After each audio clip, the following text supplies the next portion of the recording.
It was a district opener for the defending district champions as Tivy host new district favorite Dripping Springs. The Tigers are the new region number 1, while the Antlers are in search of win number 1. Tivy offense moving the ball early, getting into the red zone as Carson Valverde takes a jet sweep and pushes the ball down close towards the 10-yard line. However, on the next play, Lance Ford would try to scramble. He's going to get hit hard. He coughs up the football, giving it right back to Dripping Springs. Tigers leading 7-0 and looking for more. Quarterback Reese Johnson finds Johnny Hoyle for the second time in the first half. Blocked PAT makes it 13-0 Tigers. Late second quarter now, Johnson's going to do it himself, takes it in from 11 yards out. Tigers were in control all night, however, the Antlers weren't going to be kept off the scoreboard. Sterling Jackson to Ryan Stanton. Final score, Dripping Springs 26, Tivy 7. We have a bunch of kids playing their hearts out, just hanging in there above all odds. And I'm proud of them. They're fighting.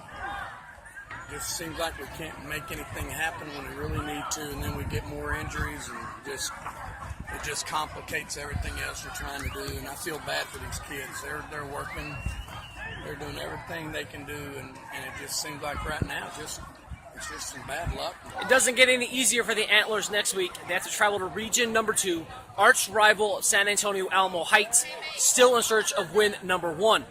Over in Harper, it was a battle of unbeatens as two area teams, Harper and Centrepoint, matched up in another rivalry game.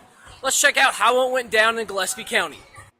The Harper defense broke the game open in the third quarter, forcing some Pirate turnovers, as Harper stayed undefeated, beating Centrepoint 41-24. Chance Lang had 2 TD passes and a TD run. Saygraves caught both of touchdown passes. Aaron Walters accounted for 2 Centrepoint touchdowns. It's kind of the same old story in a good way. Our defense caused some turnovers. We were able to score on some turnovers. We got some short fields up front. Our offensive line did fantastic in the second half. We talked a lot about that at halftime. They took it to heart. They took their coaching, did great. And then we have some good backs back there that made some good plays. Another pair of old rivals met in Comfort when the Bobcats hosted Ingram. It took a last-second Hail Mary, but Comfort improved to 2-2 on the season.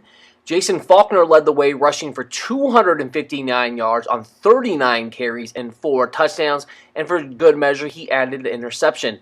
Not to be outdone on the big play category, Ian Crittenden threw for nearly 250 yards, hooking up with Julian Ryan for a 61-yard touchdown pass.